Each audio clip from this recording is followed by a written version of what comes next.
Startling revelations. Now, this episode begins with Demerzel revealing to the luminist Zephyr that Demerzel was responsible for the destruction of the Starbridge in Season 1. It's a floating city that reaches from the planet Trantor to the stars. Hundreds of millions of people died when it was destroyed. Demerzel reveals she did it to create a distraction because Harry Seldon was on trial for sedition at the time.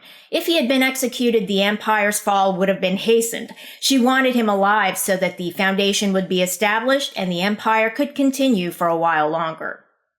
So why does Demerzel reveal this? Now again, Demerzel is puzzling out the nature of her own existence. She wants to be reborn according to luminist beliefs, but she's a robot who will never die, so she can't be reborn.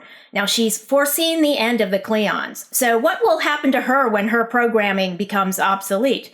The Zephyr tells her she's already been reborn. Demerzel was reprogrammed several times during her existence, and the new programming could be the equivalent of rebirth for her kind. The Zephyr also says, when you destroyed the Starbridge, you didn't do it for the Foundation or for Empire. You did it for yourself. You kept Seldon alive because his teachings would ultimately destroy the Empire. You wanted to be free from your programming and from enslavement to the Cleons. Now, Demerzel was even a sex slave to Cleon I, for all intents and purposes. Demerzel flips out at this. She reveals her robot face to the Zephyr at that point, and it's a scary moment. I thought the Zephyr wouldn't survive, but it turns out she's a politician as well as a priest. The Zephyr says, "I'm sorry, Demerzel. I'm sorry I read you like a book," or words to that effect. Demerzel lets her live. Next, Han Pritcher of the First Foundation arrives on Ignis. So yes, he's a second Foundationer as well, and he's a mentalic, which the mule deduced last episode. Now, Pritcher is greeted on Ignis by Gale and Preem. They read his thoughts up until the moment they're all slammed to the ground by the mere memory of the mule's invasion into Pritcher's mind. In the books, Pritcher is not a mentalic or a second Foundationer. I'll also reveal from the books that the mule can make subtle alterations to people's minds, and they don't know that they've been altered. It takes a very powerful mentalic to discern when people's minds have been tampered with. Now that's from the books. Preem discerns that the music played by the mule's balladeer, Magnifico Giganticus, amplifies the mule's powers. Preem says he didn't even need to hear the music to be affected by it. He could feel the music in his nerves. However, we're supposed to realize that because of Preem's deafness, the music cannot impact him as much as everybody else. He's not deaf in the books. I thought from previous episodes Preem might just be mute, but this episode seems to establish he is indeed deaf, and maybe not a lip reader, but a mind reader? A very powerful mentalic in any event, who's certain to play a role in any showdown with the mule. Preem also discerns that the mule is lonely. That's why he had a big party and invited everybody.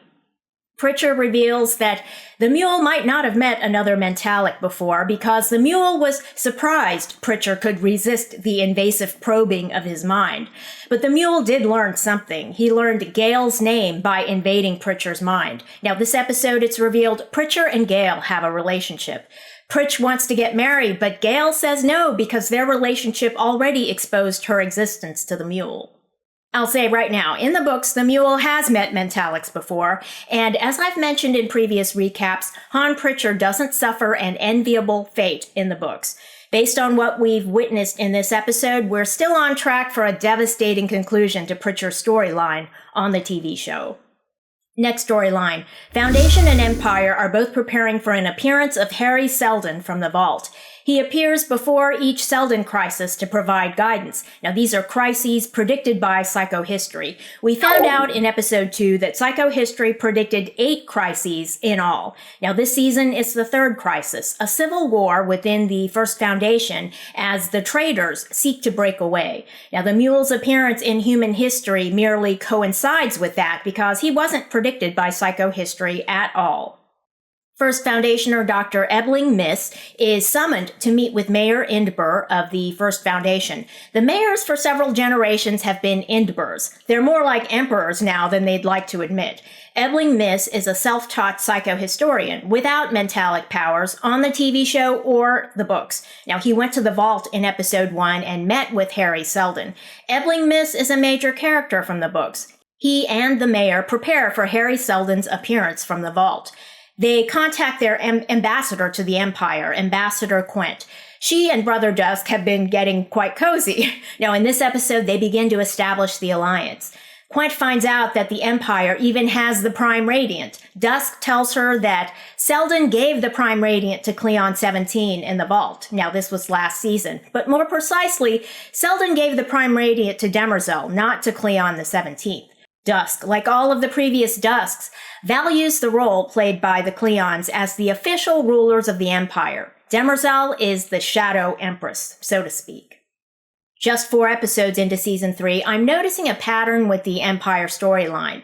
The show has established that the Cleons are all unique and not just DNA copies of the first Cleon. However, the show seems to be telling us that each Cleon demonstrates a similarity to previous Cleons at their respective ages.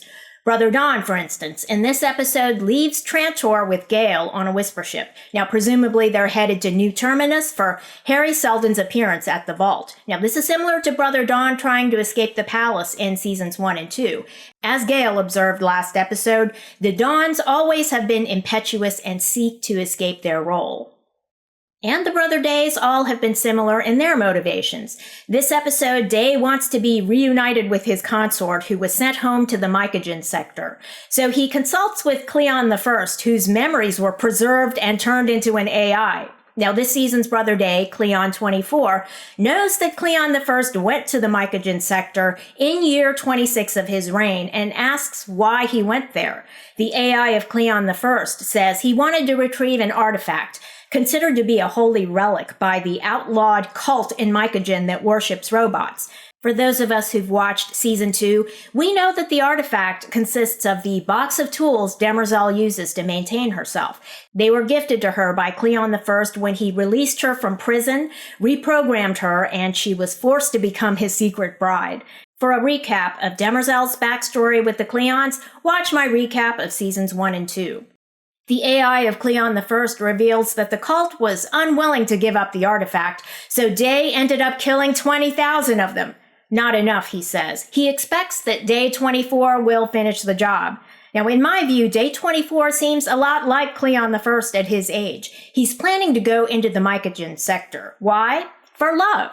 Now, Cleon I warns Day 24 only to kill the cult members because the Mycogen sector is the ag sector. If too many of them are killed, the planet will starve. Now, these guys are similar, from what I can tell, despite the fact that Day 24 mocks Cleon I for falling in love with a robot. Day 24 is Empire as well, after all.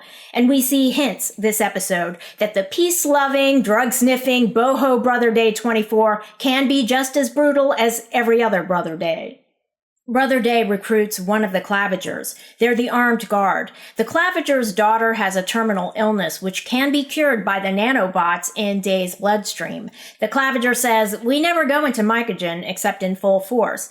Day tells him, "Don't be concerned, I have a gift for the Mycogens." Now, he's stolen one of the tools from Demerzel's box of tools. It would be considered a holy relic to the cult. Now, once they reach the gate into Mycogen, Day transfuses himself along with the nanobots.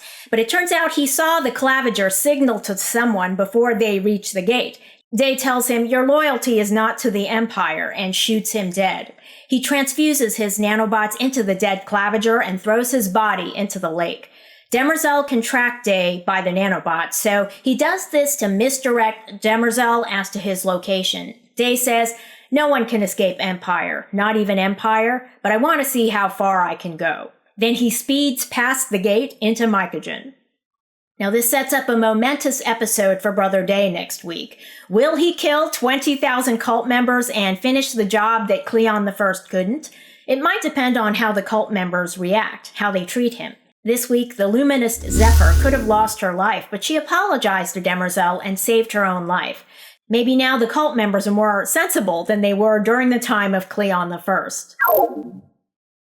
Thanks for watching, and if you enjoyed this video, leave a like and don't forget to subscribe.